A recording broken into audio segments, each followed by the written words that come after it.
Capital TV का खास show किस्सा यूपी का देख रहे हैं आप। मैं हूं आपके साथ सृष्टि शाह।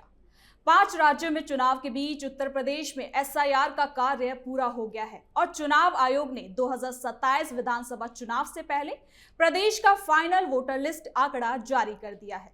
आपको बता दें कि नए वोटर लिस्ट में 2 करोड़ से ज्यादा नाम हटाए गए हैं। वहीं दूसरी ओर प्रदेश के सीएम मुख्यमंत्री योगी आदित्यनाथ अपनी रणनीति और राजनीति से पीएम मोदी के लिए आगे का रास्ता तैयार कर रहे हैं। एक मुख्यमंत्री होते हुए योगी आदित्यनाथ का प्रभाव राष्ट्रीय राजनीति में इतना व्यापक कैसे हो रहा है, इसी पर चर्चा करने के लिए मेरे साथ स्टूडियो में मौजूद हैं कैपिटल टीवी के एग्जीक्यूटिव एडिटर राजीव कुमार।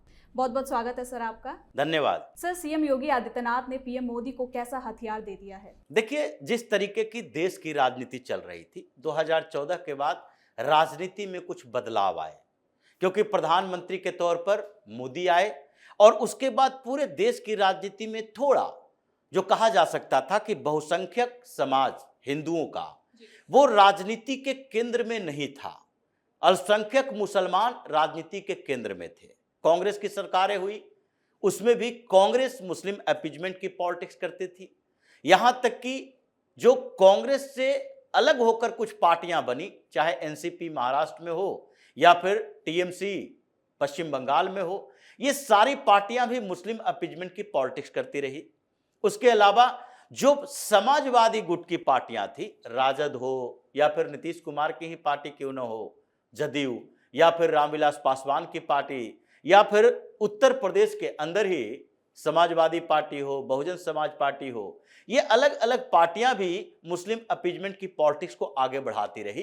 तो इसलिए जितनी पार्टियां थी उस समय सत्ता के अंदर और कुछ विपक्ष में, ये सारी मुस्लिम अपीजमेंट की पॉलिटिक्स करने वाली पार्टी थी जो कि मुसलमानों को राजनीति के केंद्र में रखे हुए थी। 2014 के बाद कुछ बदलाव हुआ और 2017 एक ऐसा टर्निंग पॉइंट आया पॉलिटिक्स में जिसमें उत्तर प्रदेश की राजनीति बदली।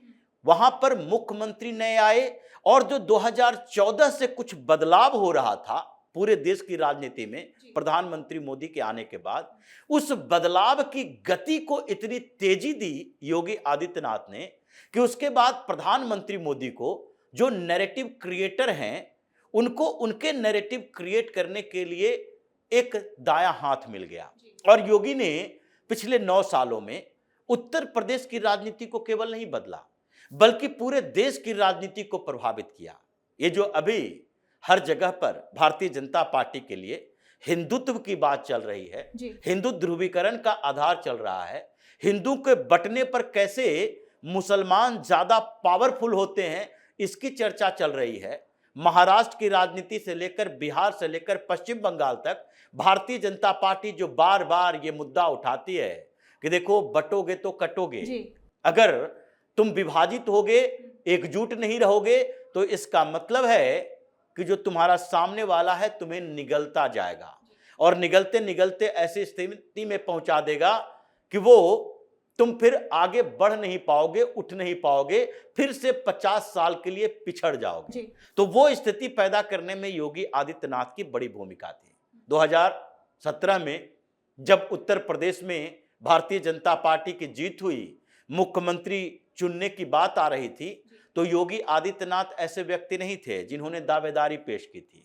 और योगी आदित्यनाथ के नाम पर चर्चा कुछ दिन के बाद से शुरू हुई थी। कई और दावेदार थे, लेकिन जब भारतीय जनता पार्टी की मीटिंग दिल्ली में चल रही थी और लखनऊ में कुछ दूसरी मीटिंग चल रही थी जिसमें समाजवादी पार्टी और बहुजन समाज पार्टी यानी कि मुलायम सिंह और मायावती के बीच मीटिंग चल रही थी, तो उसी समय भारतीय जनता पार्टी को लगा कि उत्तर प्रदेश, जिसका कहा जाता है कि वहां से दिल्ली का रास्ता जा रहा है, उस जगह पर अगर हमें सरवाइव करना है, आगे और मजबूत होना है, लंबी पारी खेलनी है, तो आपको एक ऐसा लीडर चाहिए जो इन दोनों पार्टी यानी बसपा और सपा के उस गठबंधन का जवाब दे सके। ये दोनों गठबंधन कर क्यों रहे थे?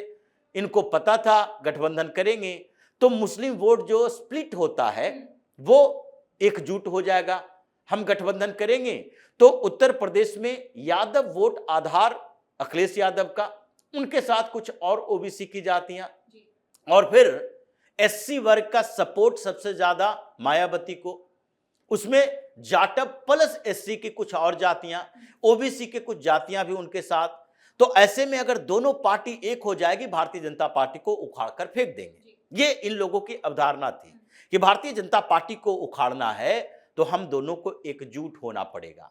और एकजुटता जब दिख रहा था तो भारतीय जनता पार्टी ने वेट किया कि ये जातीय आधार पर राजनीति कर रहे हैं, मुस्लिम वोट तो एकमुश्त इन दोनों को मिलेगा, लेकिन उसके बाद अगर हिंदू वोट में ये दलित के नाम पर, ओबीसी के नाम पर कुछ वर्गों का वोट ले लिया तो इसका मतलब है कि आगे 2019 में जो लोकसभा चुनाव होना है उसमें भारतीय जनता पार्टी बेहतर परफॉर्मेंस नहीं कर पाएगी।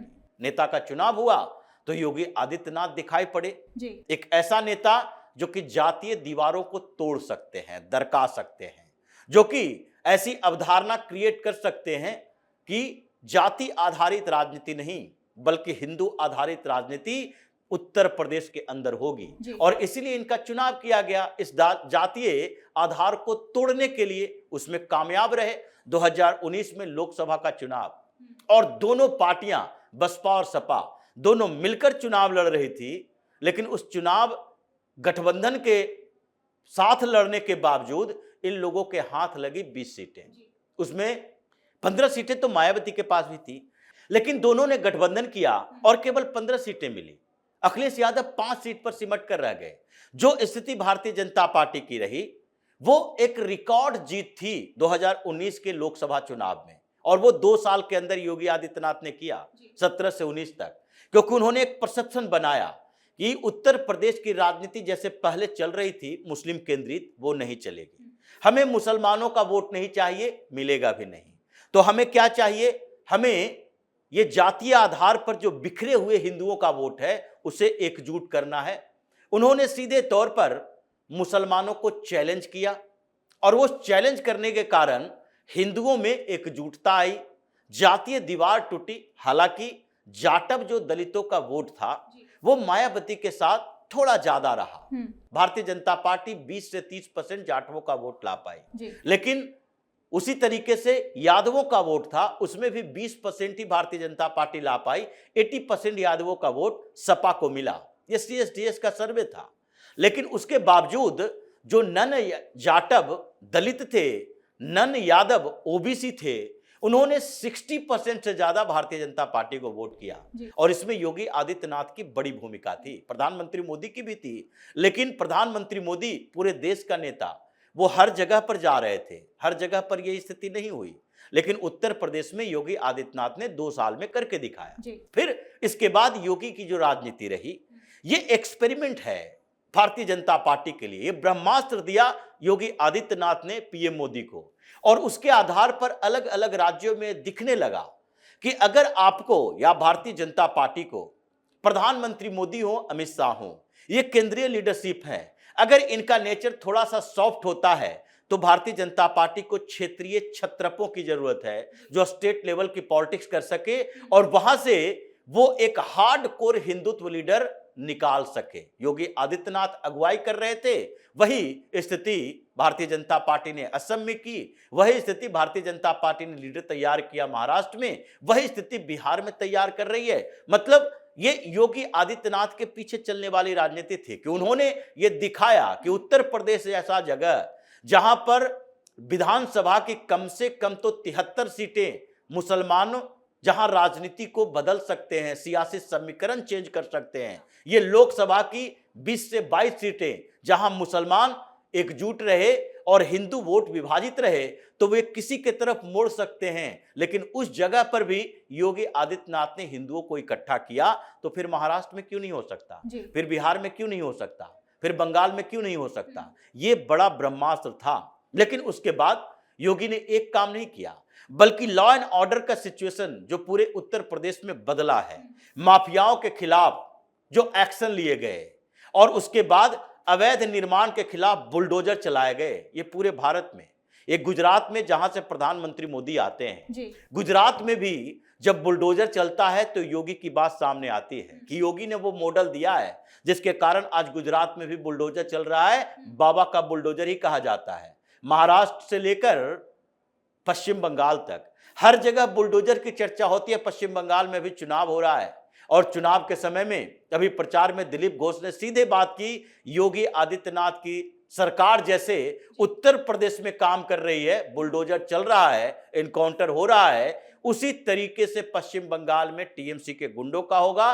और ये जो मौलाना गैंग यहां पर हंगामा खड़ा किए हुए है, उसका भी यही हाल होगा। ये दिलीप घोष ने कहा, पूर्व अध्यक्ष हैं भारतीय जनता पार्टी के पश्चिम बंगाल के, और वो मॉडल चलना शुरू हो गया। चर्चाएं होने लगी कि नहीं, योगी जैसा मुख्यमंत्री यहां भी चाहिए और योगी जैसा मॉडल चाहिए। तो अलग अलग स्टेट में इसका फायदा भारतीय जनता पार्टी को मिला। उसके बाद अब आगे जो डिलिमिटेशन होने वाला है, वुमेन रिजर्वेशन बिल कैबिनेट से पारित हो गया। अब 3 दिन का स्पेशल सेशन आने वाला है, 16, 17 और 18 अप्रैल को। यह स्पेशल सेशन में वो बिल पेश किया जाएगा। हो सकता है कमेटी के पास जाए, लेकिन 2029 के पहले ये वुमेन रिजर्वेशन बिल पारित होगा और 2029 के चुनाव में ये दिखाई पड़ेगा, ये इंप्लीमेंट किया जाएगा। इसके साथ डिलिमिटेशन की भी बात हो रही है, डिलिमिटेशन का बिल भी पारित होगा, जिसमें 2011 के सेंसस के अनुसार डिलिमिटेशन किए जाएंगे। अब इसमें जो वुमेन रिजर्वेशन बिल के साथ 50% लोकसभा और विधानसभा की सीटें बढ़ानी है, यानी उत्तर प्रदेश में अब लोकसभा की सीट 80 नहीं रहेगी, 120 हो जाएगी। और 120 सीटों में जो पिछली बार 2024 के लोकसभा चुनाव में कुछ चूक केंद्रीय नेतृत्व से हुई, कुछ योगी आदित्यनाथ को नाराज किया गया, कुछ टिकट बंटवारे में गलतियां हुई, जिसके कारण अखिलेश यादव जैसे नेता उभर कर सामने आए, 37 सीटें लेकर आए। लेकिन इस बार वो होने वाला नहीं है। उसके बाद जब खुली छूट योगी को दी गई, जितने उपचुनाव हुए, योगी ने अपनी ताकत दिखाई और अखिलेश यादव की औकात बता दी। तो जो तरीके अपना रहे हैं, अभी डिलिमिटेशन होगा, तो जो मुस्लिम डोमिनेटेड एरिया है उत्तर प्रदेश के अंदर भी, जहां पर 30% से ज्यादा मुसलमान, जहां 50 से 60% से ज्यादा मुसलमान, उन जगहों पर जब डिवाइड किया जाएगा लोकसभा सीटों का, डिलिमिटेशन होगा, डिमार्केशन किया जाएगा, तो किसी भी लोकसभा सीट पर ये 12-15% से ज्यादा नहीं होगा। और 12-15% होगा तो उसकी बार्गेनिंग नेगोशिएशन की ताकत कम हो जाएगी, यानी उत्तर प्रदेश और ताकतवर होगा, 120 सीटें। और ये जो नैरेटिव क्रिएट हुआ है, जो एक तरह से देखा जाए तो योगी के इस मॉडल ने केंद्र में भारतीय जनता पार्टी के लिए 450 प्लस सीटों की व्यवस्था कर दी है। ये राहुल गांधी का तो वोट अकाउंट ही जब्त हो गया है। अब आपके पास आधार कितना रहा? उत्तर प्रदेश की 120 सीटों में आपकी दावेदारी 5 सीटों पर भी नहीं रहेगी। बिहार में जो 60 सीटें होने वाली है 40 के बाद, उसमें आपकी जो दावेदारी है 1 सीट पर नहीं होने वाली है।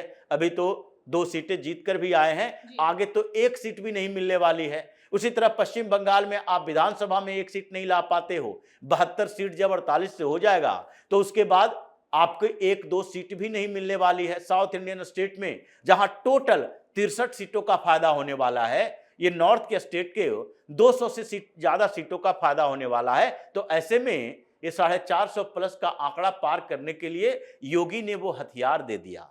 और ये जो नैरेटिव तैयार हुआ है, ये उत्तर प्रदेश से चला है और अब हर जगह इसका इस्तेमाल हो रहा है। मतलब योगी ने जो मोदी को रिटर्न गिफ्ट दिया है, जो इन्हें मुख्यमंत्री बनाया गया था, जो रिटर्न गिफ्ट दिया है, अब प्रधानमंत्री मोदी को भी लग रहा है कि वो गिफ्ट योगी का जो है वो उनके आगे के लिए, जब तक कि वो रिटायरमेंट का प्लान न बना ले, तब तक उन्हें खिसकने नहीं देगा। जी, बहुत बहुत धन्यवाद सर इन तमाम जानकारी के लिए। धन्यवाद। अब देखना होगा कि सीएम योगी की ये रणनीति कैसे पीएम मोदी के लिए रामबाण साबित होती है। तो फिलहाल के लिए इस खास शो में इतना ही। आपकी क्या राय है इस बारे में हमें कमेंट बॉक्स में जरूर बताएं। धन्यवाद।